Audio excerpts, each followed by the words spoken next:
Hello dear students. आशा करता हूँ आप सभी लोग घर पे होंगे, अच्छे होंगे और सुरक्षित होंगे।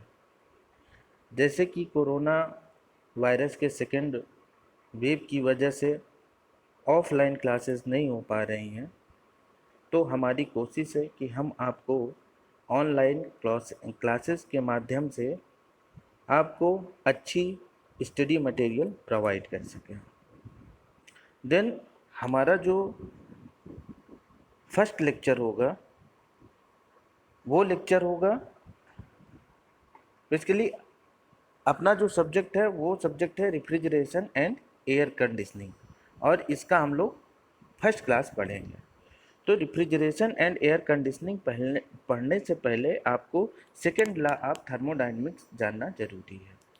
वो सेकेंड लॉ ऑफ थर्मोडायनेमिक्स में दो स्टेटमेंट आप लोग जानते हैं। पहला स्टेटमेंट है kelvin and Planck statement, and second जो स्टेटमेंट है वो स्टेटमेंट आपका है क्लॉसियस स्टेटमेंट।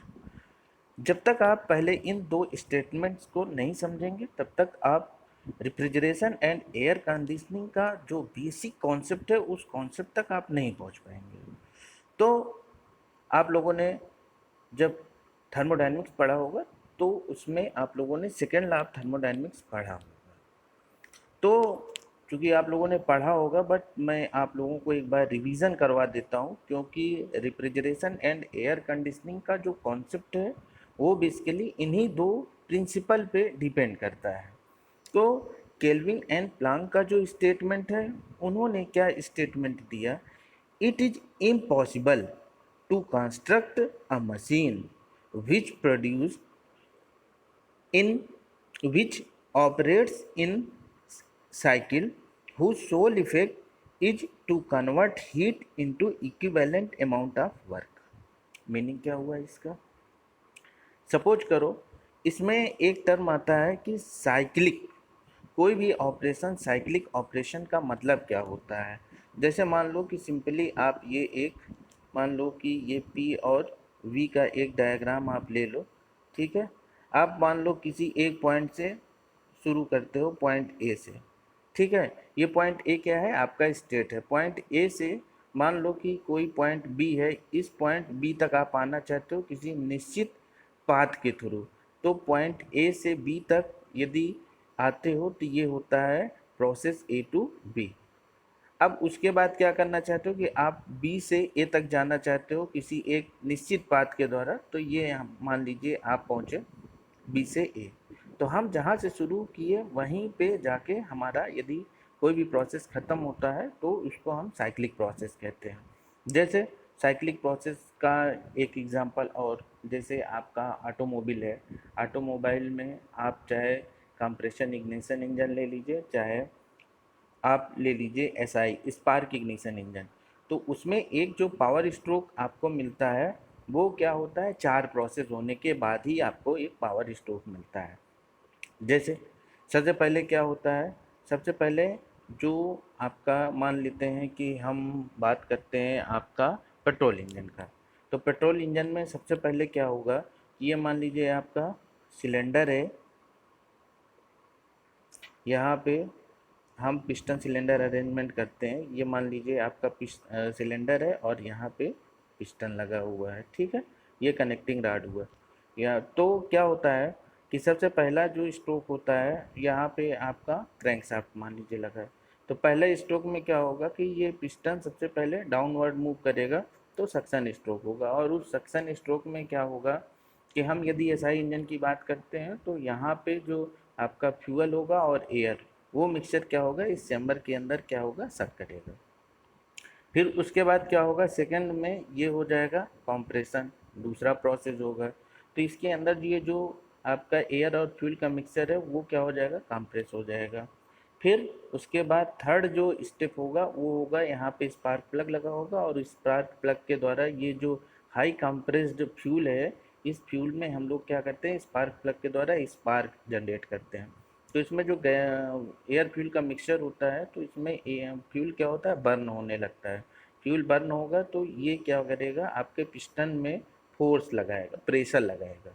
तो उस प्रेशर की वजह से ये पिस्टन क्या हो जाएगा, तीसरा जो प्रोसेस है उस प्रोसेस में ये पिस्टन नीचे की ओर आएगा, इसे एक्सपेंशन प्रोसेस कहते हैं। फिर उसके बाद क्या हो जाएगा, ये जब ये कम्प्लीटली नीचे यहाँ पे आ जाएगा, यहाँ ऊपर आप लोग जानते हैं ये हो जाएगा TDC टॉप डेड सेंटर, और ये हो जाएगा BDC bottom dead centre. Bottom dead centre पे आने के बाद क्या होगा, जो आपका फ्यूल था वो कम्प्लीटली बर्न हो गया। तो उसके बाद नेक्स्ट स्टेप में क्या होगा कि ये पिस्टन ऊपर की ओर मूव करेगा और यहाँ पे क्या होगा, एग्जॉस्ट स्ट्रोक होगा। तो ये कंप्लीट एक साइकिल हो गई। तो उस साइकिल में आपको क्या हुआ, एक पावर स्ट्रोक मिला। तो आई थिंक कि आप लोगों ने जो साइक्लिक प्रोसेस है उसका कॉन्सेप्ट आपने समझ लिया होगा। अब हम लोग आते हैं कि अपना जो ये केल्विन साहब का जो स्टेटमेंट है उस स्टेटमेंट पे हम जाते हैं। इन्होंने बोला कि आप कोई ऐसी मशीन नहीं बना सकते हो जो किसी साइकिल में ऑपरेट करती हो और उसका क्या इफ़ेक्ट हो कि आप जो हीट देते हो वो हीट सीधे आपका वर्क में ट्रांसफ़र हो जाता है। जैसे हम लोग इस डायग्राम के थ्रू देखते हैं, यहाँ पे हमारा ये डायग्राम है। मान लो कि ये कोई एक हीट सोर्स है और इस हीट सोर्स का मान लीजिए टेम्परेचर T है, ठीक है, और ये कोई एक मशीन है। और ये मशीन में क्या होता है कि ये जो हमारा सोर्स जिसका टेम्परेचर T है, यहाँ से आप हीट सप्लाई करते हो मान लो Q। तो इस हीट को लेके ये जो मशीन है इसको कम्प्लीटली वर्क में ट्रांसफ़र कर दे, ऐसी कोई मशीन आज तक बनी नहीं। तो ये केल्विन साहब का हमारा स्टेटमेंट है कि it is impossible to construct a machine which operates in a cycle जिसका पूरा प्रभाव ये हो कि वो हीट को कम्प्लीटली वर्क में ट्रांसफ़र कर दे। जैसे कि हम लोगों ने इस फिगर में देखा, ये इम्पॉसिबल है। तो पॉसिबल क्या हो सकता है कि भाई ऐसा है कि मान लीजिए कि ये तो इम्पॉसिबल है। यहाँ पे देखिए कि मान लीजिए कोई एक हीट सोर्स है, ठीक है, इस हीट सोर्स से आप Q1 अमाउंट की हीट इस मशीन में लेते हो तो आपको वर्क मिलता है। लेकिन यहाँ पे क्या होता है, कुछ हीट जो है आपका डिस्चार्ज होता है या एग्जिस्ट हो जाता है, यहाँ से क्विट कर जाता है। और ये मान लो कि जो ये Q2 अमाउंट का हीट निकला, मशीन जो वर्क प्रोड्यूस किया, उसके बाद जो एग्जॉस्ट है वो एग्जॉस्ट Q2 और जिसका टेम्परेचर कितना है T2। तो ये पॉसिबल है, बट ये पॉसिबल नहीं है। तो आप ऐसी कोई मशीन नहीं बना सकते हो जिससे कि आप क्या करना चाहते हो कि आप हीट दो और वो हीट पूरी की पूरी क्या हो जाए, आपका वर्क में ट्रांसफ़र हो जाए। इसके पीछे जो कॉन्सेप्ट है इसके डिटेल में मैं नहीं जाऊंगा, बस केवल इनका जो केल्विन प्लैंक का स्टेटमेंट है उसको आप समझने की कोशिश करिए। नेक्स्ट आपका जो क्लॉसियस स्टेटमेंट है, उस Clausius statement is very important for refrigeration and air conditioning problem. अब इसमें क्या है कि इन्होंने बोला कि आप it is impossible to construct a device which operates on a cycle, same chip, and produces no other effect than transfer of heat from a cooler body to a hotter body। अब इसका क्या meaning है वो आप समझिए, क्योंकि ये जो क्लॉसियस स्टेटमेंट है यही आपके रिफ्रिजरेशन का कॉन्सेप्ट है। अब इन्होंने बोला कि यदि आप चाहते हो, सपोज करो कि ये कोई एक बॉडी है जिसकी जिसका टेम्परेचर कम है। इससे पहले एक कॉन्सेप्ट समझो। जैसे मान लो कि आप खाना बनाते हो तो ये मान लीजिए कि आपका ये गैस चूल्हा है, ठीक है, ये यहाँ पे इसका बर्नर हुआ। अब यहाँ पे क्या होता है, इस पाइप के थ्रू आप गैस क्या करते हो, इसमें इंटर होती है। आप आग जलाते हो तो इसमें से हीट निकलने लगती है। आप इसके ऊपर बर्तन रखो, फिर इसमें मान लो कुछ रख दो, दाल चावल कुछ भी रख दो। तो क्या होता है कि ये जो बर्नर में जो गैस जो बर्न हो रही है उसका टेम्परेचर इस जो बर्तन में रखा हुआ दाल चावल है उसके टेम्परेचर से ज़्यादा कम है। सॉरी, फिर से समझ लीजिए कि ये बर्नर में जो हीट प्रोड्यूस हो रही है उस हीट की अमाउंट यहाँ जो आपका इस चूल्हे के ऊपर जो बर्तन आपने रखा है उसमें मान लीजिए कि आपने पानी रखा है और उसमें दाल रखा है। अब क्या होगा कि हीट जो है बर्नर से इस आपका जो खाने वाला बर्तन है इसमें जाएगा, जाएगा कि नहीं? क्यों? क्योंकि ये जो आपका सोर्स है, जो बर्नर है, उसका टेम्परेचर मान लीजिए T1 और यहाँ पे जो बर्तन है इसका टेम्परेचर मान लीजिए T2। तो क्या है कि T1 जो सोर्स है उसका टेम्परेचर इस बर्तन के टेम्परेचर से ज़्यादा है, तो हीट का फ्लो किधर से होगा? हाई टेम्परेचर से ऑलवेज लो टेम्परेचर की ओर होता है। ये ऑलवेज होता है कि जो एनर्जी का फ्लो होता है वो ऑलवेज हाई एनर्जी से लो एनर्जी की ओर फ्लो होता है। इसके लिए मैं एक दो कॉन्सेप्ट आपको और बता देता हूँ। जैसे मान लो कि वाटर का फ्लो है, मान लो कि कोई एक रिवर है और इस रिवर में क्या हो रहा है, वाटर का फ्लो ऐसे हो रहा है, वाटर इस साइड से फ्लो होके इस साइड निकल जा रहा है, कोई ट्यूब है, कोई चैनल है। तो अब यहाँ पे क्या हो रहा है कि वाटर फ्रीली यदि एक एंड से दूसरे एंड मूव कर रहा है, मान लो यहाँ पे प्रेशर, यहाँ पे जो वाटर है P1 और यहाँ पे वाटर जो है इसका प्रेशर P2 है, तो P1 always greater than P2, मतलब ये जो P1 है इसका प्रेशर इससे ज़्यादा होगा तभी तो इसको धक्का दे के ये आगे बढ़ेगा। तीसरी चीज़, आप इसका एग्जांपल और समझिए। जैसे मान लीजिए कि आपको पैसे की ज़रूरत होती है, तो जो पैसे की ज़रूरत होती है तो आप कहाँ पे जाते हो पैसे लेने के लिए? या तो बैंक में जाते हो कि हमको पैसा चाहिए, आप पैसा दे दो। आप बैंक को पैसा, बैंक की रिक्वायरमेंट पूरी नहीं कर सकते, लेकिन बैंक आपकी रिक्वायरमेंट पूरी कर सकता है। क्यों? क्योंकि उसके पास एनर्जी ज़्यादा है, पैसा ज़्यादा है, तो वो आपकी ज़रूरत को पूरा कर देता है। दूसरी बात, यदि गांव पे आप देखें तो वहाँ पे जो सेठ साहूकार होते हैं, तो जब भी आपकी पैसे की रिक्वायरमेंट होती है तो आप उस सेठ साहूकार के पास जाते हो, उससे बोलते हो कि हमको इतना पैसे की ज़रूरत है, तो वो आपको पैसा दे देता है। तो एनर्जी का फ्लो ऑलवेज कहाँ से होता है? High energy to low energy.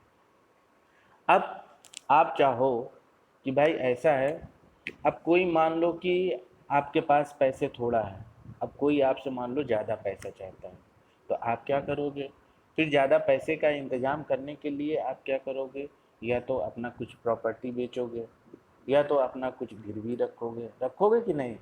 तो तभी आप लो एनर्जी से जिसके पास पैसा ज़्यादा है यदि उसको पैसा देना चाहते हो तो आपको कुछ ना कुछ अलग से करना पड़ेगा, या तो अपनी प्रॉपर्टी गिरवी रखनी पड़ेगी या तो आपको कुछ सोल्ड करना पड़ेगा, तभी आप उसको पैसा दे सकते हो। सेम कॉन्सेप्ट यही है। यदि कोई बॉडी है जिसका टेम्परेचर लो है और आप उससे हीट निकाल के हाई टेम्परेचर पे आप वो हीट सप्लाई करना चाहते हो, तो ये संभव नहीं है। कॉन्सेप्ट समझ पा रहे हैं कि नहीं? कॉन्सेप्ट आप ये समझिए।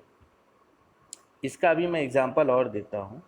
जैसे मान लीजिए कि ये एक लो टेम्परेचर का हमारे पास कोई सोर्स है। जैसे मान लीजिए कि गर्मियों के टाइम में आपको क्या करना पड़ता है कि जो रूम का टेम्परेचर होता है वो हमको जो एटमॉस्फेरिक टेम्परेचर होता है उससे कम करने की ज़रूरत होती है। बाहर का टेम्परेचर 40-45 डिग्री होता है, तो आप चाहते हो कि रूम का टेम्परेचर हमारे 18 डिग्री 20 डिग्री हो, तो आपको क्या करना पड़ेगा कि रूम की जो हीट है उस हीट को हम लोग क्या करें, सराउंडिंग में भेजें।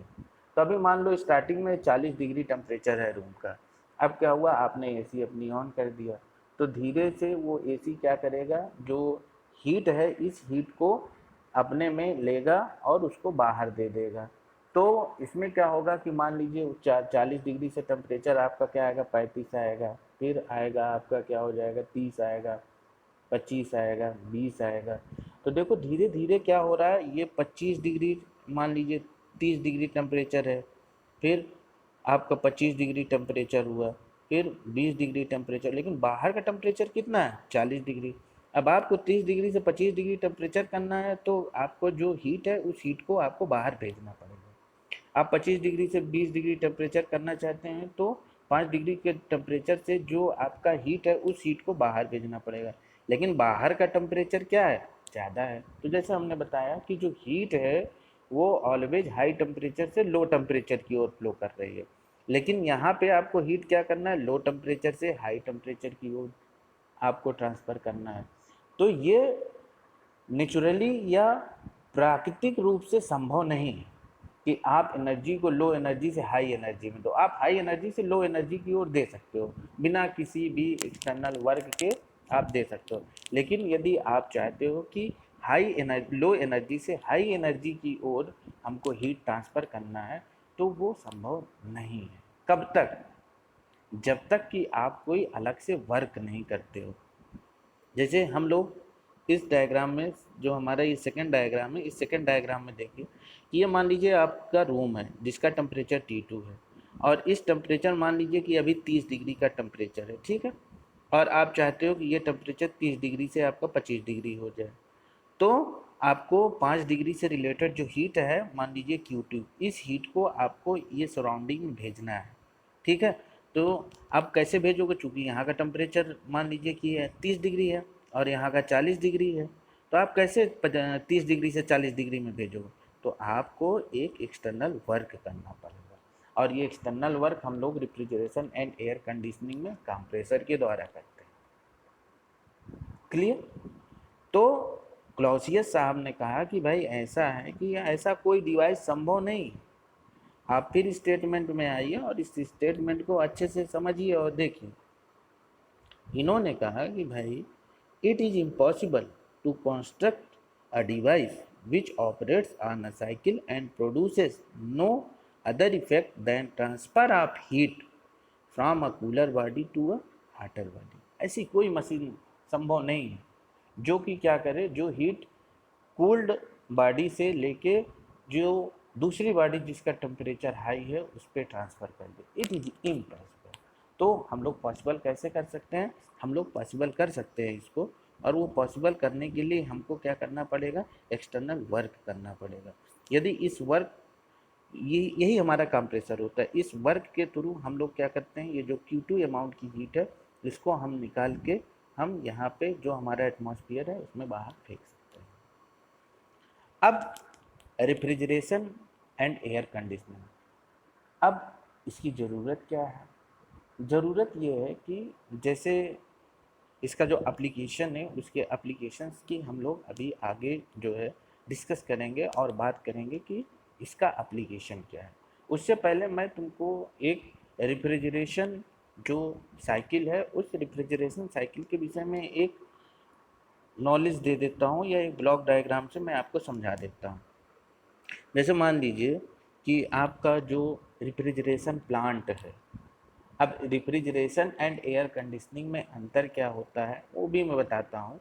कि जैसे मान लीजिए कि जो हमारा रेफ्रिजरेशन प्लांट होता है उसमें 4 कंपोनेंट बेसिकली होते हैं। पहला कंपोनेंट होता है हमारा, वो कंपोनेंट होता है हमारा कंप्रेसर, ये हुआ हमारा कंडेंसर, मान लो ये आपका हुआ कंडेंसर, ठीक है। कंडेंसर आप लोगों ने देखा होगा जब कोल्ड स्टोरेज में बाहर लगा होता है कंडेंसर, जिसके ऊपर से क्या होता है, वाटर सप्लाई होता है, सो दैट उस कंडेंसर के अंदर जो भी आपका गैसेज हो, उस गैस का टेम्परेचर कम हो जाए और वो लिक्विड स्टेट में आ जाए। तो ये हुआ कंडेंसर। और यहाँ पे नीचे आपका होता है इवापरेटर, ये होता है, ये ऊपर वाला हुआ कंडेंसर, और यहाँ पे ये होता है इवापरेटर, इवापोरेटर। इनका काम क्या है? अब देखो, यहाँ पे एक होता है आपका थ्रोटलिंग डिवाइस, या इसको आप एक्सपेंशन वाल्व कह सकते हो। एक्सपेंशन वाल्व,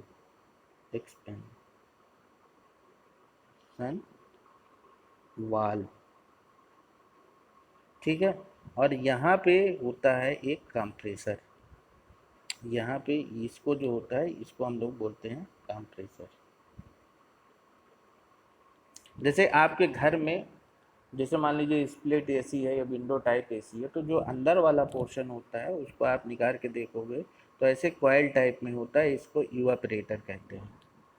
और जो आपके छतों के ऊपर रखा होता है उसको हम लोग बोलते हैं कंडेंसर बोलते हैं, ठीक है।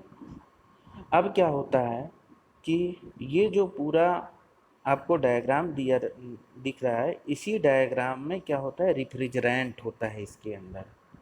रिफ्रिजरेंट में क्या होता है, जैसे अमोनिया हुआ, ठीक है, और अमोनिया के बाद आपका जो घरों में अभी बेसिकली यूज होता है अमोनिया होता है, या आपका क्लोरो ये होता है CCl4 होता है, यहाँ पे CCl4 भी होता है।